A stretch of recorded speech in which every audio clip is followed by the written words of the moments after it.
The first thing she said to him was a refusal. Not to him, to the assumption. The household manager had looked at her face, her hands, her folder of letters, and made a small remark. Not cruel, just careless. The kind that gets said when the speaker doesn't think the other person is listening carefully enough to mind. The remark was this, that Fujiwara-san had never had a woman on the household staff before, and that certain arrangements had a way of developing. She had set her folder on the desk. She had looked at him directly. She had said, "I am here to cook. That is all I am here to do. If that is not what you need, I will find the door myself." The household manager had not known what to say. She had gotten the job. Subscribe and hit the bell right now if you are new here. You will not want to miss where this goes. Drop a comment below. Where in the world are you watching from tonight? Her name was Ada Moretti. The Moretti was her ex-husband's name, and she had kept it for reasons that had nothing to do with sentiment and everything to do with the fact that she had spent 3 years building a culinary reputation under that name, and she was not going to start over. The name was a tool, a brand, a thing she had earned with her hands and kept when she walked away from everything else. She was 37 years old. She had trained in Lagos and Lyon and 2 years in a Kyoto kaiseki kitchen, where she had been the only foreign apprentice in a 100-year-old establishment that had, when she arrived, very specific opinions about who belonged in its kitchen. Her teacher there was a woman named Tanaka, 68 years old, 5'2", with hands that moved over food the way a conductor moves over an orchestra. Not directing exactly, more like listening and responding at the same time. She had looked at Ada on the first morning and said nothing for 4 full minutes. She had then told Ada to make dashi, from scratch, the right way. Ada had made it. Tanaka had tasted it and said, again. She had made it again. Tanaka had tasted it and said, again. On the 14th time, Tanaka had said, "Now you understand what you were doing wrong at the beginning." Ada had understood. She had also understood that she had not been making dashi 14 times. She had been being taught to pay attention to what she was doing at a level she had not previously known was available. That was what the 2 years in Kyoto had given her. Not technique. She had technique before she arrived. The capacity to pay attention to the things she was already doing at a depth most people never reached, because most people stopped paying attention once they were good enough. She was not interested in good enough. She was interested in what was actually there. She had learned, in that kitchen, that silence was a form of communication, and that the right amount of salt was always slightly less than you thought. And that a dish was finished not when you decided it was finished, but when the dish itself told you it was. You had to be quiet enough to hear that. She brought all of it to the house in Mayuro.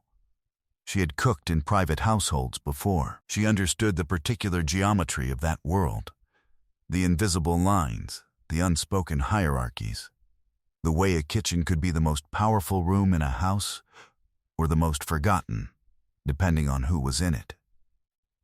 She intended to be in this one. The house was in Mayuro. Traditional architecture on a street where such things were not common. A garden she could see from the kitchen window. Old pine, stone basin, moss that had been growing long enough to have opinions. The kitchen itself was good. Better than good. Someone had put serious thought into it. The right knives, the right pans, the right stone for the grinding work. Either a previous cook had earned those tools, or whoever outfitted the kitchen understood what a serious person needed. She suspected the latter. She did not meet Fujiwara-san on the first day. She met the household. She met Saito, who had recovered from their introduction and had reorganized his face into something that was almost professional. She met the two men who were always near the front door, Ishida, who was tall and said almost nothing, and Mori, who was slightly shorter and said even less. She met the schedule. Fujiwara-san ate at 7 in the morning, at noon if he was home, and at 8 in the evening. He had food allergies to nothing. He had preferences she would learn in time. She learned them the way she learned most things, by paying attention. The first dinner she made for him was simple. It was always simple the first time. You did not walk into a new house and immediately perform. You listened. You made something that allowed the palate to speak without interference. Dashi-based broth with seasonal vegetables, grilled fish, rice that she had washed 4 times by hand. The meal said, "I know what I am doing, and I do not need to prove it." Saito brought the tray. He came back with the empty dishes and a message. Fujiwara-san said it was adequate. She noted adequate. She went back to work. You would have heard that word differently. Adequate is a word that stings when you are used to excellent. But she had been a professional for long enough to understand that adequate from someone who does not say things casually is a different word than adequate from someone trying to be kind. It was the beginning of a scale. She intended to move up it. She spent the next 3 evenings thinking about his palate. Not guessing, observing. She watched what came back on the plates. She watched what came back almost finished, and what came back completely finished. She learned that he ate rice to the last grain, which meant the rice had been right. She learned that he left the skin of the fish, which meant he wanted the flavor, but not the texture, which was useful information. She learned that he sent back no feedback at all on the dish she had been most uncertain about, which meant either it had been invisible or it had been exactly right, and she suspected the latter. She built her picture from these details. She always built her picture from details. It was the first thing her teacher in Kyoto had told her. You are not cooking for a menu. You are cooking for a person. Find out who the person is. You can do this with people, not just food. You can learn who someone is from what they finish and what they leave, from what they ask about once and never ask about again, from the questions they don't ask because they are not ready to ask them. She had learned to read animals this way before she ever learned to read people. Animals tell the truth in what they do, not what they say. So do people, if you watch long enough and don't rush the conclusion. She was finding out.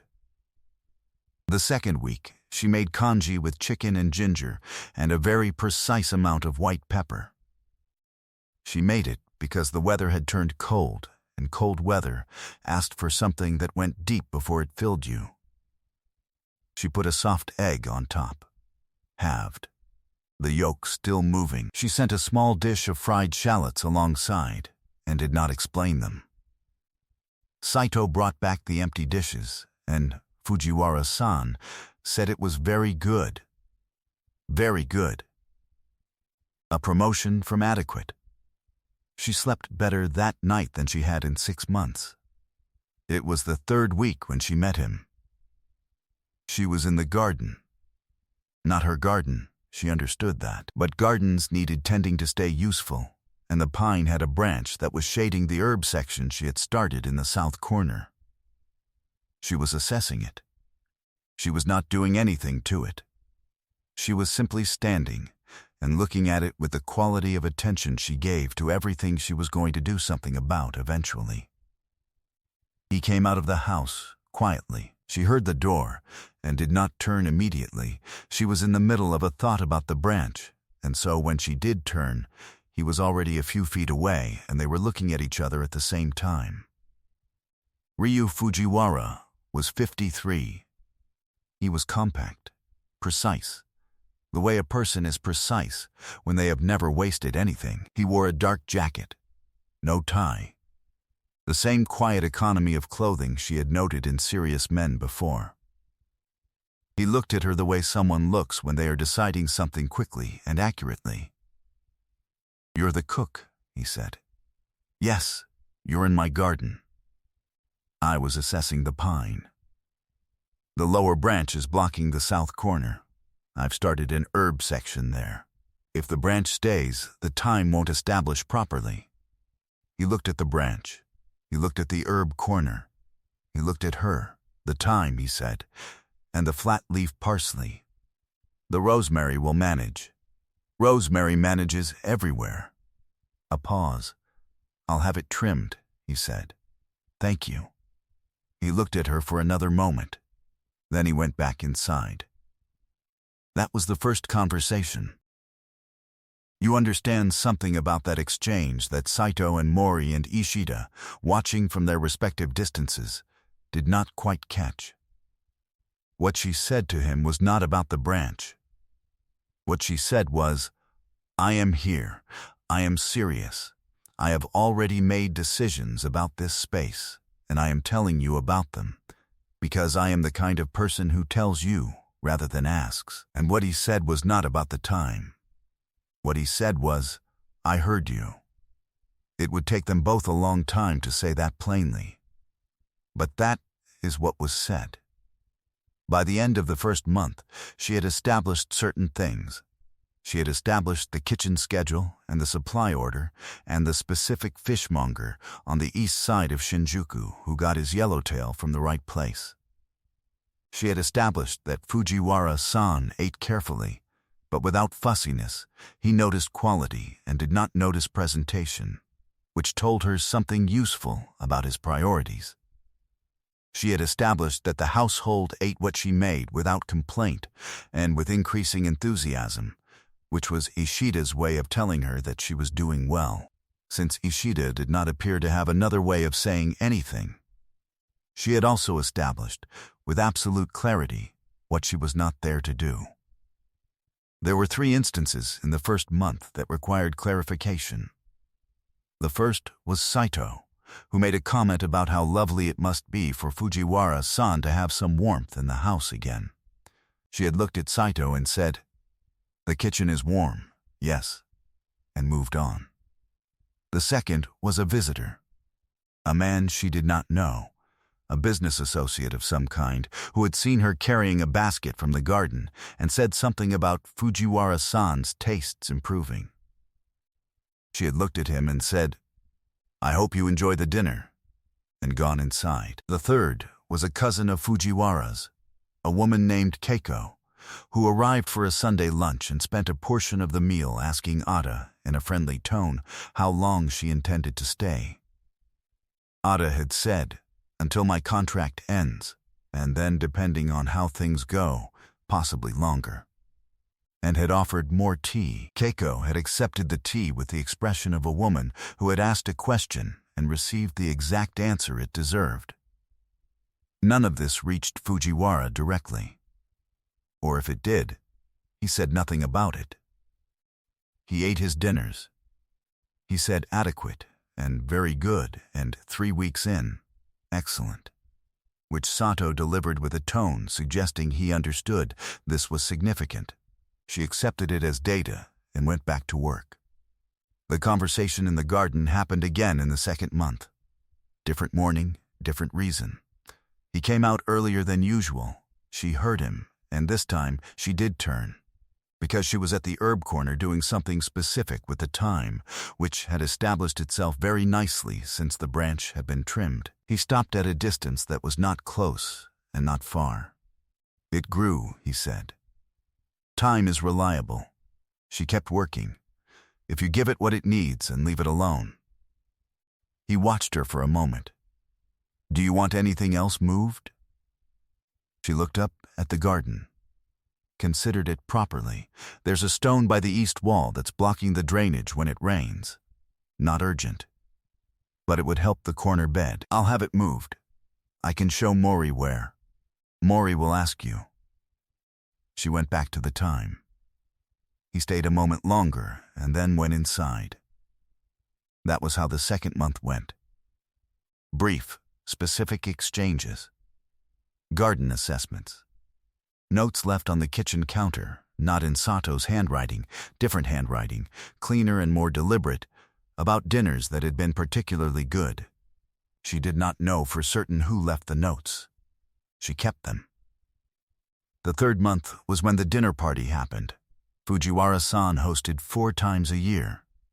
Formal occasions. The household went through specific preparations. The guest list came through Sato a week in advance. This particular dinner had 8 guests.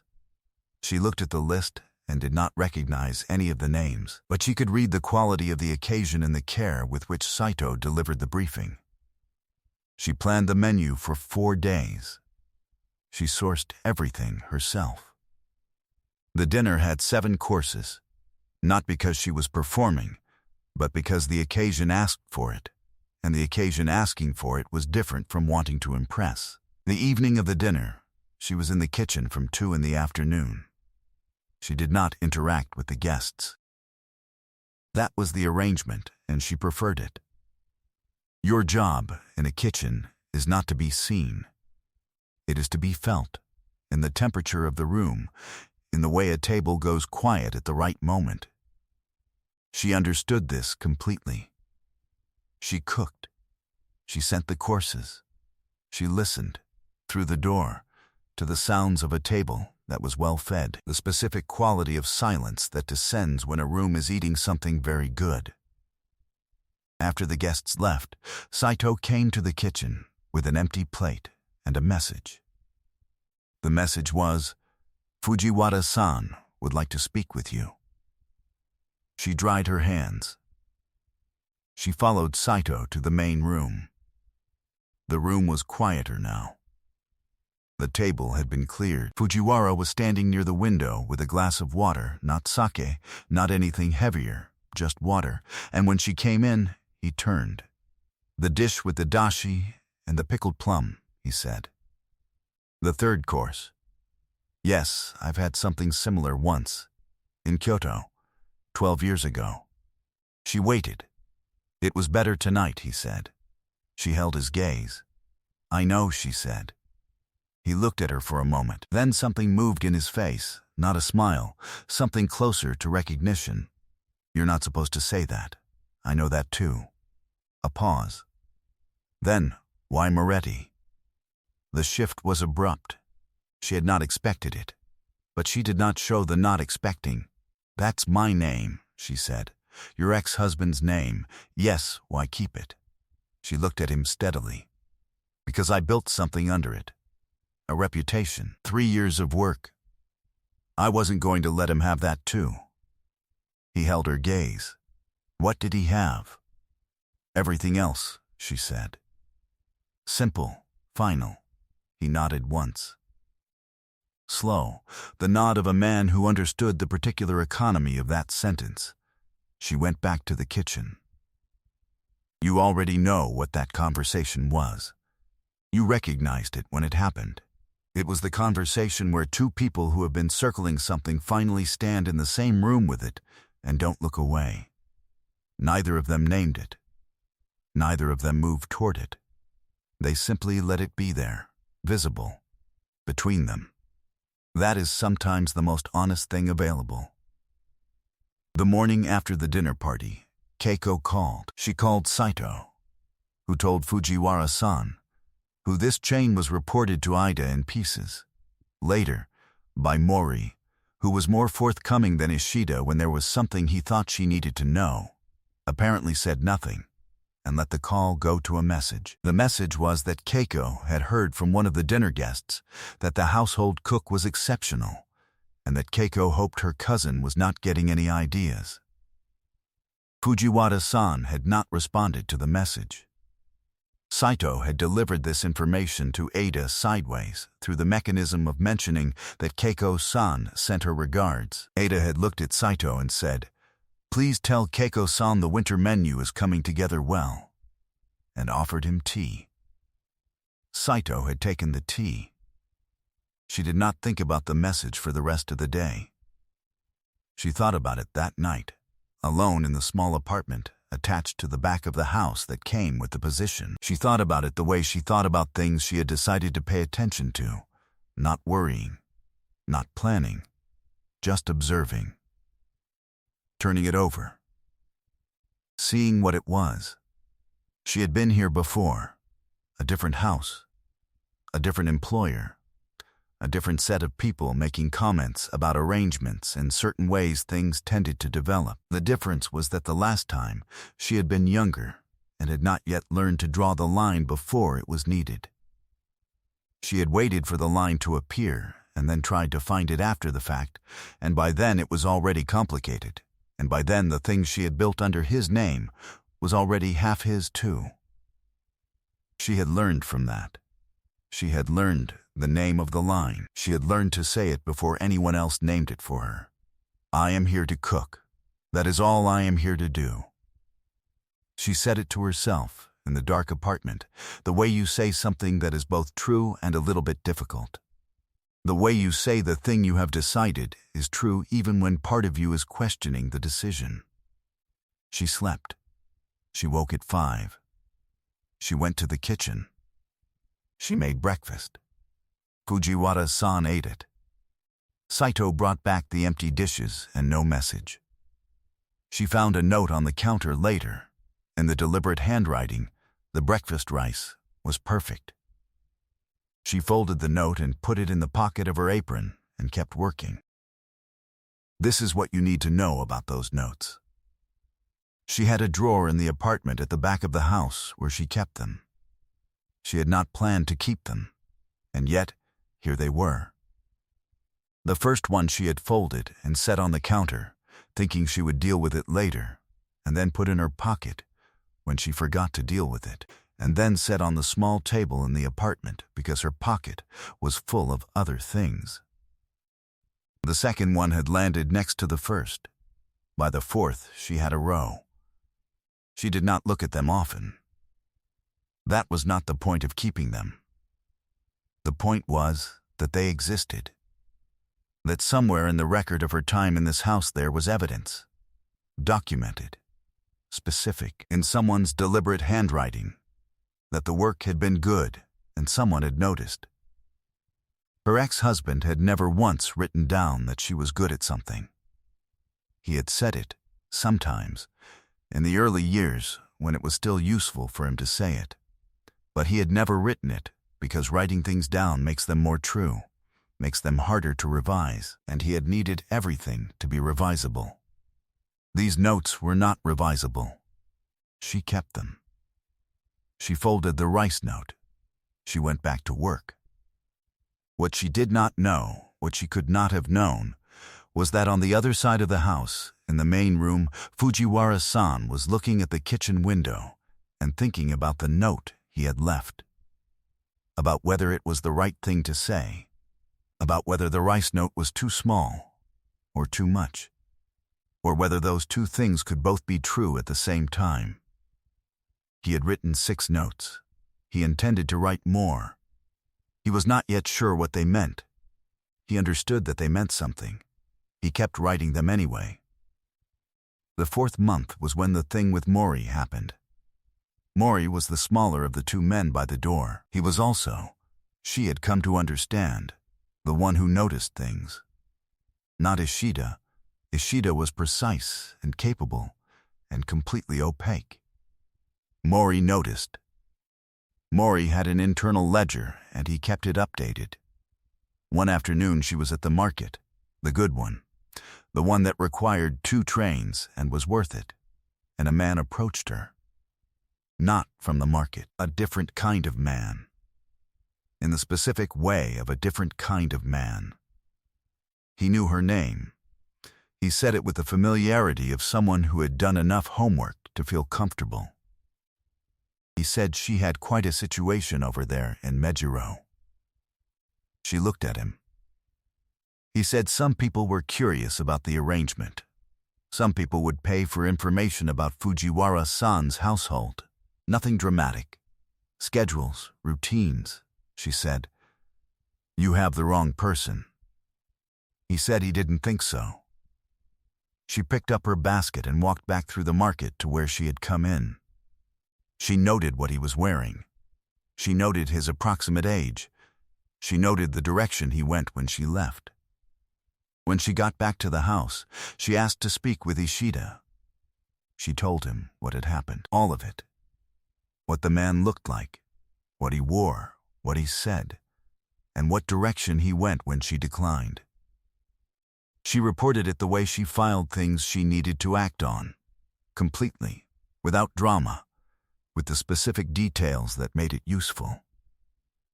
Ishida listened with the focused stillness of someone receiving information that was important and already understood to be important. He said, "Thank you."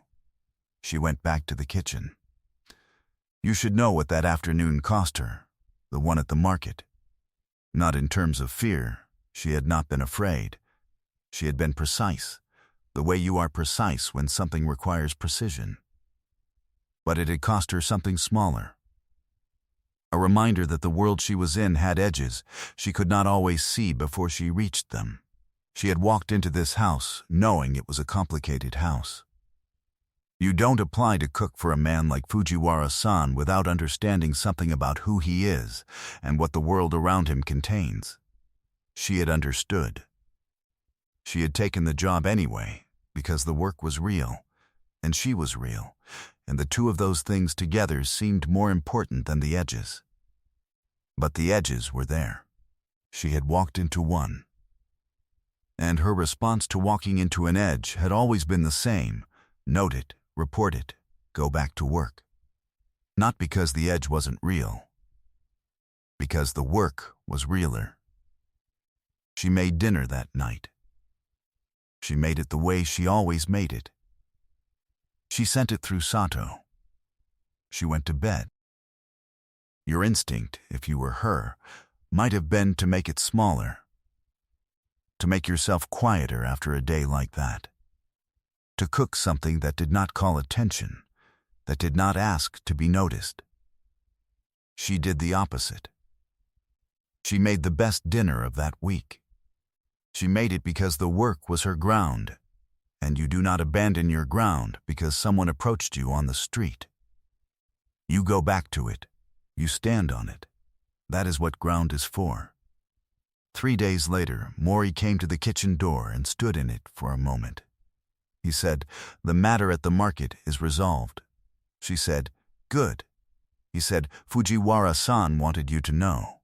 She said, "Tell him I appreciate it." Mori nodded.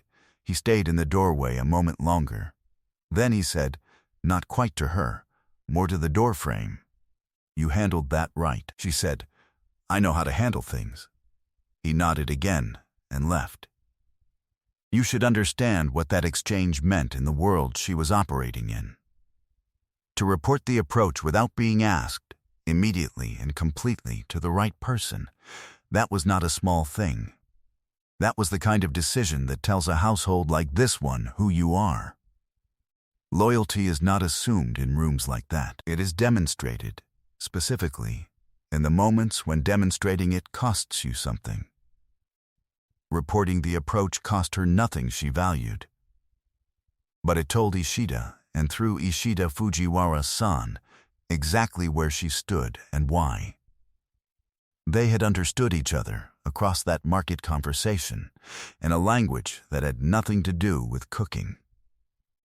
The 5th month was quieter. She settled into the kitchen the way she settled into kitchens, fully, with the particular authority of someone who understands that a kitchen is its own world with its own rules, and she has been living in that world long enough to know its name.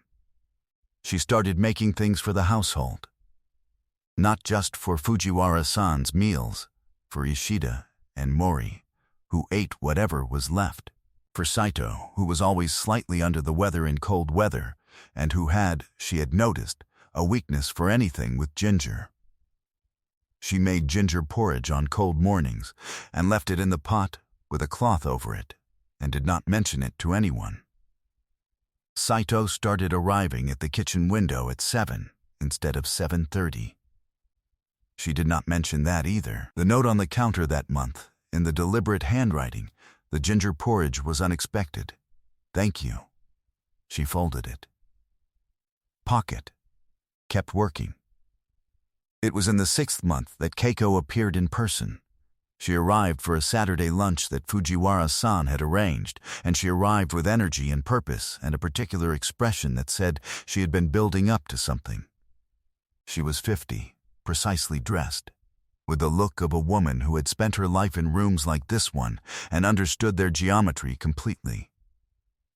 She sat at the table and ate the first 2 courses with genuine appreciation. She was not a woman who could fake appreciation for food. Ada could tell. And then, when Sato had gone back to the kitchen, she said to Fujiwara-san, in a voice not quite low enough, I worry about you, Ryu, in this house. With the situation as it is. Ada was at the kitchen door. She was not eavesdropping. If you have ever stood in a doorway and heard something said about you in the next room, you know what it costs to hold still. You know the specific discipline of staying exactly where you are and letting the words settle before you decide what to do with them. She was bringing the 3rd course. She heard this. She heard Fujiwara-san say, what situation? She heard Keiko say, the cook. She heard Fujiwara-san say, in a tone she had not heard from him before, not sharp. Something cooler and more precise than sharp. Ada is exceptional at her work. I am fortunate to have her. Beyond that, it is not a situation. A pause. Keiko said, Ryu. He said the soup is very good. Keiko, eat it. Ada brought the 3rd course. She set it on the table. She did not make eye contact with either of them. She went back to the kitchen. She stood at the counter for a moment. She had expected, in some part of herself she had kept quiet and careful, to hear a different answer. She had expected the deflection. Of course not. She's the cook. Don't be absurd. The thing that put her firmly back in the category of not worth discussing. That was not what she had heard. What she had heard was something closer to, she is exactly what she is. And what she is excellent, and the rest is not your business.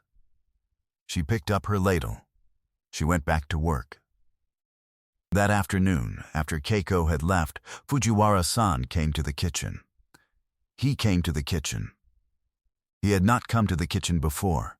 He stood in the doorway the way Mori stood in doorways, taking in the room, finding its shape. She was washing down the counter. She looked at him. Keiko will apologize, he said. She doesn't need to. She will anyway. She set down the cloth. I've heard worse. I know. A pause. That doesn't mean it's acceptable. She looked at him. He was looking at the kitchen, at the knives on the rack, at the stone grinder, at the herbs in the window she had brought in for winter. The way he looked at things he was assessing. This is yours, he said. She looked at him. The kitchen, he said. The way you run it. It's yours. He paused. I don't say that to many people about many things. She was quiet for a moment. Then she said, I know. He looked at her then. The same look she had seen in the main room after the dinner party, that movement in his face, that brief opening. Moretti, he said. Still my name, she said. I know. Another pause. I wanted to say, in case it was not clear, that whoever he was wrong about what you were worth. She looked at him a long time. She said, I know that too. Good, he said. He left the kitchen. She turned back to the counter. She pressed both hands flat against the stone surface. She stood there for a moment. You know what that posture is. Both hands flat. The stance of someone who has received something and needs a moment before they go back to moving. It is not weakness. It is the body's way of absorbing something real without pretending it isn't real. She had spent a long time, in the years since her marriage ended, being very careful not to receive things, not gifts, not compliments, not the particular acknowledgement that comes from someone who sees your value clearly and says so plainly. She had been careful because receiving things had cost her before. She had received her ex-husband's certainty that she was exceptional, and she had received his opinion that her exceptionalism belonged partly to him by proximity. And when she had corrected that opinion, it had cost her everything but the name. She had learned to be cautious about receiving. She was standing at the counter understanding that he had given her something and she had received it, and it had not cost her anything. It had only added. Then, she started the prep for dinner. You know what that scene cost her to receive. You know because you have been in a version of it. Maybe not in a kitchen in Mejiro, maybe not with a man like that, but in the version that belongs to your life. The moment when someone says plainly what you already knew, and the already knowing doesn't stop it from landing. The moment when you find out, without having asked, that you were seen correctly. You know how it feels to hold your hands flat against a surface and breathe, and not let the thing you're feeling have more room than it needs right now. Because there is work to do, and the work is real, and you are the one who does it. She did the work. The 7th month was winter. The kitchen in winter was different from the kitchen in other seasons, a different quality of warmth, a different set of demands. But before that, in the very last days of autumn, something happened that she would not have known how to predict. She made miso soup. Not extraordinary miso soup. The kind she made every morning, careful, well-sourced, with the right dashi and the right fermentation, and a small amount of something fresh to finish. She made it because it was cold and it was 7 in the morning, and that was what you made. Fujiwara-san came into the kitchen. Not to the doorway, into the kitchen. He came in without asking, which was new, and he stood near the window and looked at the miso in the pot. And then he said, "May I?" She handed him the ladle. He tasted it standing at the stove. She watched. He was quiet for a long moment. He said, "My mother made miso this way." She said nothing. She understood that some things did not need a response. He said, "She died when I was 12. I haven't tasted that ratio since." She still said nothing. He handed back the ladle. He left the kitchen. She stood at the stove for a moment. Then she served breakfast. If you have ever cooked for someone and watched it reach them at exactly the right depth, you know what that moment is. Not when they compliment you. Not when they say it was wonderful. The moment when you can see in their face that the food has done something. That it has moved through the surface of the day they were having and touched something underneath. That is the moment. That is what you work toward if you are serious about this. She had that moment at the stove on a Tuesday morning in late autumn. She stood with it for a moment. Then, she served breakfast. She had not changed the recipe. She had not known. But the miso had been right, and it had unlocked something in him that 12 years of careful living had kept locked. And she had been there to hand him the ladle. And now she was standing at the stove on a Tuesday morning in late autumn, understanding that food, real food, done with real attention, does things to people that they are not always prepared for. She was not prepared for it either. She sat down for a moment in the chair by the window. She looked at the herb corner. The last of the thyme was still going, later into the season than she had expected. She got up. She kept working. The 7th month was winter. The kitchen in winter was different from the kitchen in other seasons, a different quality of warmth, a different set of problems. She learned which windows iced, which burner ran hot, how early the morning light came through, and from which direction. She learned the house in winter the way she had learned every house she had cooked in, which was from the inside out, which is the only way a house can actually be known. Keiko appeared on a Sunday in early winter with a small box of fruit and a manner that was the closest thing to an apology available from a woman like Keiko, without actually containing the word. She sat in the kitchen, which was new. She had not sat in the kitchen before, and she ate a piece of yuzu cake that Ada had made that morning and said, "This is extraordinary." Ada said, "The yuzu came in good this year." Keiko said, "I wanted to say I may have been presumptuous." Previously, Ada said, "You were worried about your cousin. I understand that." Keiko looked at her. Long look, the look of a woman recalibrating. She said, "You're not what I expected." Ada said, "I rarely am." A small pause. Then Keiko laughed. Short, genuine, the laugh of someone who has been surprised into honesty.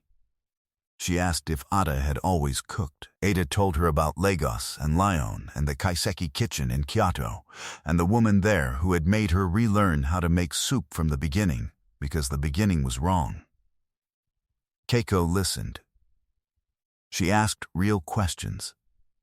She ate a second piece of cake. When she left, she said, "I hope you stay." Ada said, "That's the plan." She meant it, and if you are waiting for the moment she realized she meant it, it was not this one. It was earlier. It was the morning she moved the thyme seedlings from the pot by the window to the garden corner, and thought, "This needs to establish before winter," meaning she would be here for the winter.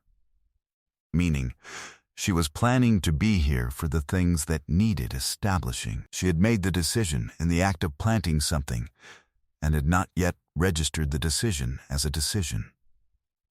She had not expected to mean it when she had walked through the service entrance 9 months ago with her folder of letters and her refusal already prepared. She had not expected the house to become something she was inside rather than passing through. But things change, not because they are forced to, because you are paying attention. The formal occasion was in February. Fujiwara-san hosted a gathering of the family, full family, which in this household meant something broader and more complicated than blood. Ishida had briefed her 2 weeks in advance with the quiet thoroughness of someone who understood this was not an ordinary dinner. 12 people. The older man she had seen twice before from a distance, senior in a way that was felt before it was explained. Mei, Fujiwara-san's sister, who arrived first and immediately came to the kitchen and sat on the stool near the window and said, "I've heard so much about the food. I've been waiting for this." Ada looked at her. "He doesn't talk about the food." Mei smiled. Not in words. She made 9 courses. She made them the way she made everything, with complete attention, without performance, with the specific confidence of someone who has been doing this long enough to know that confidence is just what competence looks like from the outside. Between the 5th and 6th courses, Saito came to the kitchen and said, "Fujiwara-san would like you to come to the table for a moment." She looked at Sato. "To the table," he said, "not to the kitchen door. Not to the side of the room, to the table." She dried her hands. She followed. The table was full. 12 people, the good china, the specific formality of a family gathering that had been running for generations and knew its own rhythms. She stood at the edge. Fujiwara-san said, "I want to introduce Ada Moretti." The table looked at her. He said, "She has been the heart of this house for 9 months. Everything you have eaten tonight she has made with the kind of care that does not ask to be noticed, and so I am noticing it." The older man, she learned later his name was Goto-san, which he had held for 73 years with apparent satisfaction, looked at her and said, "The 3rd course. The soup. Where did you learn that?" She told him about the kaiseki kitchen. He asked who her teacher was. She told him. Something shifted in his face, a recognition, a placing. He said, "You trained under her." "Yes," he said, "she was the best there was." Ada said, "I know. That's why I went." He looked at her a moment. Then he laughed, the real kind, sudden, unguarded. The table followed, warm. The way a table follows when someone at the head of it gives permission. She went back to the kitchen. May appeared in the kitchen doorway 20 minutes later. She leaned in the frame and said, "Well done." Ada said, "The 9th course needs another 4 minutes." May said, "I meant for handling Goto-san." "He doesn't talk to people like that," Ada said. "He was talking about the soup." May said, "I know. That's how he talks to people." She sent the 9th course. She began the clearing. She heard the sounds of the table, deep, satisfied, the particular quality of a room that has been properly fed and knows it. After the guests had gone, she was cleaning the kitchen when Fujiwara-san came. He came to the kitchen door as he had in December. He leaned in the frame, which was Ishida's position, which was May's position, which was apparently what this doorframe was for. He said, "Goto-san wants you to cook at his house in the spring." She said, "I'm under contract here." He said, "I know. I told him that." She said, "What did he say?" Fujiwara-san said, "He said he would wait." She stopped wiping the counter. She looked at him. He said, "I wanted you to know that someone like Goto-san, that the work you do here is noticed beyond this house." She said, "I know the work is good." He said, "I know you know. I wanted to say it anyway." A pause, longer than usual. She said, "The kitchen is clean. I'm going to bed." He said, "Good night, Ada." It was the first time he had used her given name. She said, "Good night," and did not add his name. Not yet. She had decided it was not yet. She went to the small apartment at the back of the house. She sat on the edge of the bed. She looked at the wall. She thought about the line she had drawn. "I am here to cook. That is all I am here to do." She thought about what it meant to draw a line early, from the right reasons, and then to discover, over 9 months of time and ginger porridge, and 9-course dinners and notes in deliberate handwriting, that the line was not the same as a wall. A line says, "This is where I stand. This is the ground I am standing on." A wall says, "Nothing comes through." She had drawn a line, not a wall. Lines can be moved, not by other people, by yourself, by the accumulation of evidence that the territory you thought you were protecting is actually larger than you knew, and the thing you thought you were keeping out was never what you thought it was. She lay down. She looked at the ceiling. She thought about the name, his given name. She had not used it. She had decided it was not yet. It would be yet, eventually. She had made her peace with that too. She closed her eyes. She slept. Before the spring, there was a night in late February. She had been in the kitchen until 10. A family dinner, 8 people, a long table. She had sent the last course and begun the clearing and was somewhere in the middle of the washing when she heard the garden door open. She looked out the kitchen window. Fujiwara-san was in the garden, not doing anything, just standing. In a suit still, coat over it, hands at his sides, looking at the stone basin where the winter water moved slowly. She watched for a moment. Then she went to the garden door. She said, "It's cold." He said, "I know." She said, "Dinner went well." He said, "Yes." She said, "Goto-san ate the fish course twice." He said, "He does that when he's trying not to compliment someone directly." She said, "I know." He turned and looked at her. She was in the kitchen doorway, her apron still on, her hands cold from the washing. He said, "You should go inside." She said, "So should you." A pause, The water moved in the basin. He said, "Do you know why I stand out here?" She said, "You don't have to tell me." He said, "I know." She waited. He said, "It was the first place in this house that felt like mine.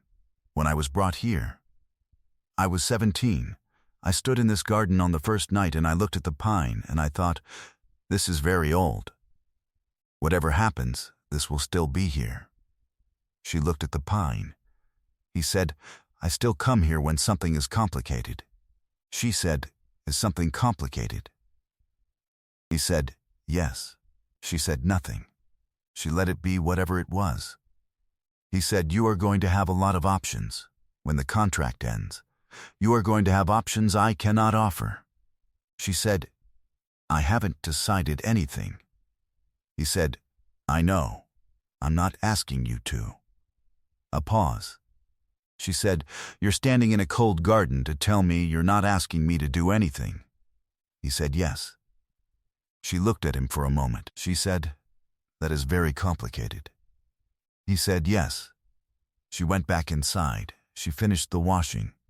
She went to the apartment and looked at the drawer with the notes in it for a long time. She did not open it. She already knew what was in it. The spring was when the thing happened that nobody expected, including her, including him, including Ishida, who expected most things. The thing was this. Goto-san's household had a crisis. Not a physical one. A personnel one. His household cook of 14 years had to leave suddenly for family reasons, and the spring gathering was 3 weeks away. And Goto-san was, in Mori's words when he told the story later, extremely precise about his standards. Goto-san asked Fujiwara-san if Ata would be available to consult on the menu. Not to cook it herself. His remaining kitchen staff could execute. Just to design it. One afternoon, Fujiwara-san brought the request to Ada himself. In the kitchen, he said, "Goto-san has a problem." He told her what it was. He said, "It is your decision." She said, "One afternoon." He said, "One afternoon." She said, "I'll do it." What nobody knew at the time, what she learned later, in pieces, was that Goto-san had also made a different request. He had asked Fujiwara-san, in his particular way that was not quite asking, whether there was any chance Ada Moretti might consider a position in his household when her contract ended. Fujiwara-san had said, "You can ask her yourself." Goto-san had said, "I intend to." Fujiwara-san had said nothing further. But then he had gone to the kitchen, and he had told her about the afternoon consultation, and he had said, "It is your decision," in a tone that made the decision feel heavier than one afternoon. She designed the menu. She spent the afternoon in Goto-san's kitchen with his 3 remaining staff, and she worked the way she always worked. Precisely, specifically, without performance, explaining the why behind each decision so that the people who executed it understood what they were doing and why it mattered. Goto-san's kitchen staff, who had been uncertain about a visitor from another household telling them what to do, had settled into something closer to appreciation by the end of the second hour. Goto-san came to the kitchen once, briefly, and watched. He did not say anything. He left. The spring gathering went well. She heard about it from May, who had attended and who sent a message that said, "You should have seen their faces at the 3rd course." She sent back, "Which dish?" May sent, "The one you called the farewell to winter." She smiled at that. She had not named the dish. She had described it to the staff as a broth that should taste like the last cold day. Goto-san's kitchen had understood perfectly. 2 weeks later, Goto-san came to the house in Meihiro for tea. She did not know he was coming. She was in the garden, the herb corner, which was already coming back strong, the time particularly good this year. She was cutting for the afternoon prep when Ishida appeared and said, "Goto-san is here. Fujiwara-san would like you to join them when you're ready." She washed her hands. She went. The three of them sat in the main room. Saito brought tea. She had made the cake that morning, the yuzu one that Keiko had liked, and she noted without satisfaction that Goto-san took a second piece. Goto-san said, "I want to offer you a position." She said, "I'm under contract." He said, "The contract ends in August. I would like to speak with you before then." She said, "I appreciate that." He looked at her, at Fujiwara-san. Back to her. "I will say one thing now and leave the rest for August." She waited. "You are the best I have eaten in 30 years, he said, "including her, in Kyoto." He meant her teacher. "You are better than what you have been doing with your time." She said, "I think I've been doing exactly what I should." He said, "Yes, I think so too. That's why I want you to do it for a longer table." He left. Fujiwara-san and Ada sat in the main room with the tea that was still warm and the plate that had one piece of cake on it. She said, "He's offering me the position of head cook for his household." He said, "Yes." She said, "His table is larger. His gatherings are more significant." He said, "Yes." She said, "It would be the right next step for the work." He said, "Yes." A silence, long, the kind that has something in it. She said, "You're not going to say anything else?" He said, "It's your decision." She said, "I know. You said that before." He said, "I'll say it again. It's yours. The work is yours. Where you take it is yours." She looked at him. She had known this man for 9 months. She had fed him 9 months of dinners and one 9-course occasion and 14 notes in deliberate handwriting. She had been in his garden in all weathers. She had reported a man at the market to Ishida without being asked. She had refused Keiko's implications without anger and received her apology without ceremony. She knew him. He knew her. They had arrived at a kind of knowledge that had nothing to do with what happened next and everything to do with who they were. She said, "I'm going to think about it." He said, "Take the time you need." She said, "And if I stay?" He said, "Then you stay. The kitchen is yours. The time is yours. The notes on the counter are yours." She said, "And you?" He went very still. She said, "You told me who he was, with the name. You told me you knew what he took. You used my given name 2 months ago, and you looked at me when you did it, and you knew what you were doing." He said, "Yes." She said, "I'm not here to be anyone's missus. Anything, I said that on the first day and I meant it." He said, "I know." She said, "But I am here." He said, "I know that too." She looked at him across the width of the room that she had walked through every day for 9 months, bringing things out, carrying things back. The room that had been formal and was now familiar. The room where someone had finally used her name as if it belonged to her. She said, "I'll give Goto-san an answer in August." He said, "Yes." She said, "I'm going to start the evening prep." He said, "Ada." She stopped. He said, "Thank you. For being here. For choosing to be here. Every day." She said, "That's the job." He said, "No, the job is the cooking. The choosing is something else." A pause. She held that. She let it be true. She said, "Good night." He said, "It's 4 in the afternoon." She said, "I know." I said it anyway. She went to the kitchen. She started the prep. She moved through the space the way she moved through it now, with the ease of someone who knows exactly where everything is and why, who has arranged the world she works in to be exactly what she needs it to be. She thought about Goto-san's table. Larger, more significant.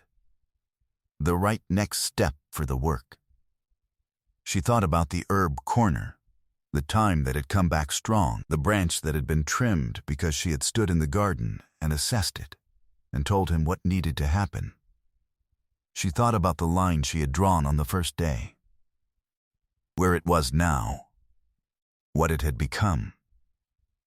She thought about what it meant to choose something, not to fall into it, not to have it arranged around you, but to stand in a room with full knowledge of your options and say, "This is where I am, and I am here because I decided to be." Some people spend their whole lives waiting to be invited. She had never been one of those people. She had always brought the invitation herself. She had always known the value of the work and done it, regardless of who was watching. But this was different. This was knowing that the work was seen, that the choosing was seen, that someone had watched her draw the line and respect it, and find her way to the other side of it on her own terms, and had waited without asking for her to get there. The evening prep took 2 hours. She made it well. She made it the way she made everything, with the kind of care that does not ask to be noticed. She left a note on the counter that night. Her handwriting, not his. 3 words, "The time's ready." In the morning there was a note back, in the deliberate hand I know. I've been watching it. She folded it, put it in her pocket, went back to work. The great cooks know this. A dish is not finished when it is plated. It is finished when it is eaten, when it has done the thing it was made to do, nourished someone, changed something in them, sent them back into their life with something they did not have before. The work is not about the maker. It is about what the work does in the world. She had spent her whole life understanding that about food. She was learning to understand it about herself. She gave Goto-san her answer in August. The answer was no. She told him in person, at the house in Majuro, because that was the right way to decline something serious. She told him that she was grateful, that his table was exactly what he had said it was, larger, more significant, the right next step for the work by any objective measure. She told him she was staying. He looked at her for a long time. Then he looked at Fujiwara-san, who was standing across the room doing what he always did, which was being very still and saying nothing. Goto-san said, "I see." He said it in the tone of a man who had already understood something and was simply confirming it. He said, "You're sure?" She said, "Yes." He said, "The work could be bigger here. The reach." She said, "I know. I've thought about it." He said, "And?" She said, "The work I do here is real. The people who eat it are real. Size is not the same as significance." He was quiet for a moment. He said Tanaka would approve. Ada said, "I hope so." He stood. He bowed, not a brief bow, a long one, the kind that said something specific. She bowed back. He left. The room was quiet. Fujiwara-san was still across the room. He had not moved.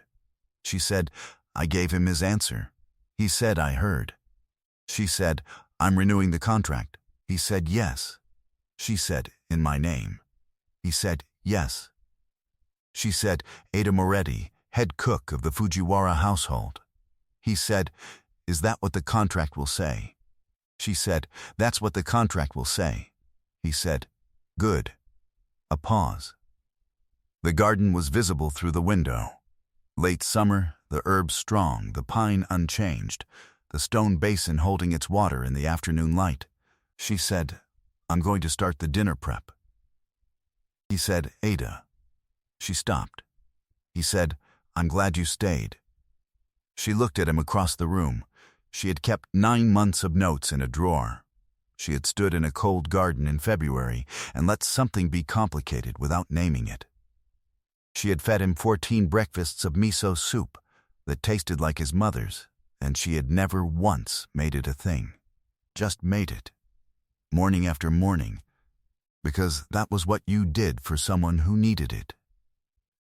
She said, "I know." She went to the kitchen. You might wonder what it felt like, walking into that kitchen after that conversation. You might think it felt triumphant, the decision made. the thing chosen, the line finally named. It didn't feel like that. It felt like a Tuesday afternoon, which is what it was. She walked through the doorway she had walked through 273 times. She put on her apron. She assessed what needed doing. That is what choosing feels like when you have chosen correctly. Not triumph, just the ordinary weight of the thing you have decided to be in the world. She made the dinner.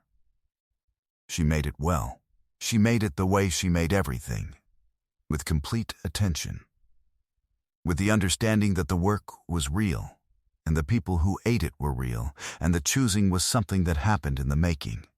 Every day, morning after morning, every note on a counter, every time plant tended back from winter. She left a note that night. Her handwriting, contract renewed. In the morning, in the deliberate hand, good, just that. Good, she folded it. Pocket, work, never underestimate the woman who came to cook. If you've made it here, tell us in the comments, what was the moment that stopped you? And if you want to see part 2, what Ada's answer to Goto-san was, and what Fujiwara-san did the morning she had to decide, let us know and vote for part 2 below. Share this tonight with someone who needed to hear it.